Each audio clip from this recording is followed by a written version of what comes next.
Acrylic bloom skins can have some amazing texture.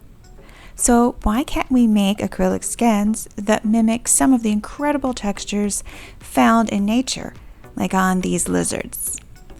Today on The Well-Educated Artist, we will do just that and create a piece of work entirely out of acrylic skins.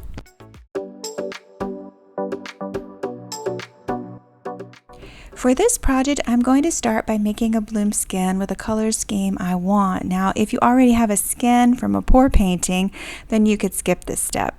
It does take some time to make a skin this big with this many colors. Now, there are 11 paints and pigments and the pillow paint, which is Canvas Tan, which is a house paint from Lowe's. It was just in the discards bin, so it's a great way to get cheap paint.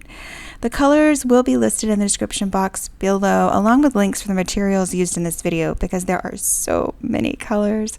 All paints and pigments are in the bloom paint recipe, and they are mixed with Behr 8300, which is a colorless house paint from Home Depot, and Sonja Varnish. I have an entire mixing video on my blooms playlist if you need more instruction on mixing those paints. My cell activators today for this skin are both titanium white and gold, and I mixed the gold with a little bit of Amsterdam's Paynes gray, and both are mixed with Aussie Floetrol.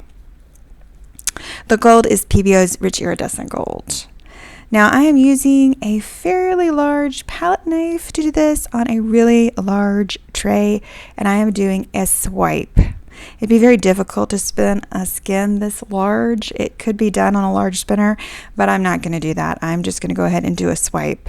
So I'm going to lay down several colors at a time, and I'm going to swipe numerous times with both of my cell activators, putting my cell activator on the back of my palette knife. I am using several pictures of lizards to use as my inspiration to create this skin.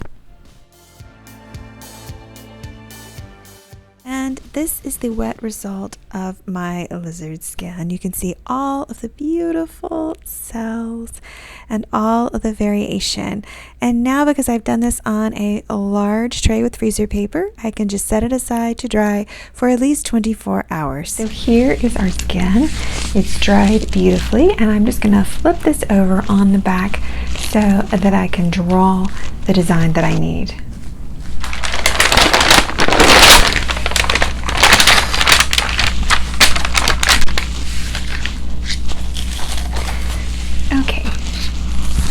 Now I have made a template, and I have figured out where I want to put my design, as you can see here, and I'm just going to go ahead and do a pencil sketch right along my design.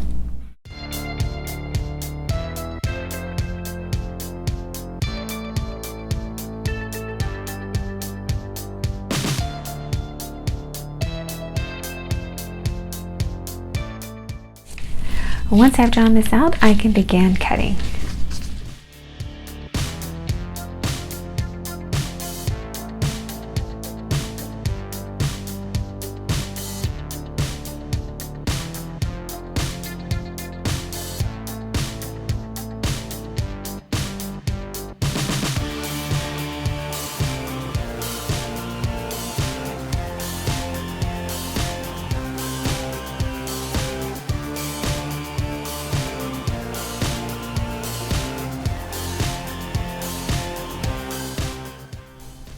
And here's my base for my lizard head.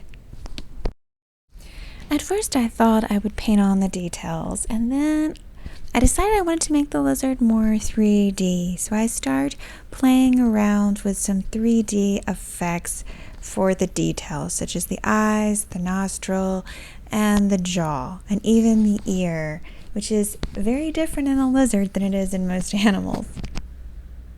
I decide that I want everything made out of acrylic skins. So, using that exact same acrylic skin, I add in all of the details. The only thing different that I use is a black acrylic marker. I use it for the iris of the eye, the nostril vent, and some detail on the mouth. And that's it. once I finish cutting out all of my detail pieces and my blanking in, then I'm going to move on to making my background. Now my background is a stained glass skin. I do have a video on how to make a stained glass skin. They are very translucent and they are very thin. So that's what I am making here. This kind of skin dries fairly quickly, less than 24 hours. And here it is. The beautiful mottled color of the stained glass skin. So all I've got to do is get everything put together. I decided rather than using a pour painting that I had already done, which may be too busy for this, or even painting it, I've decided to use a skin. So this is entirely out of skins, proving that you can do so much with skins. So here is the skin that I created earlier. This is a 9x12 gallery wrapped canvas, so there's quite a lot of space on the sides that also have to be accounted for. Here is my base skin, so I'm going to be attaching it to this canvas. I don't have any of the rest of the pieces on there. I will show you that in the end. And I will show you how I attach it. To attach it, I'm going to be using diamond glaze. If you see me using a bottle, it is just more diamond glaze in a smaller bottle, and you can get a smaller bottle of diamond glaze with a tip like this one. Makes it really easy to work with. So let's get to attaching. And don't forget that if there's paper on the back, make sure that you remove it before attaching.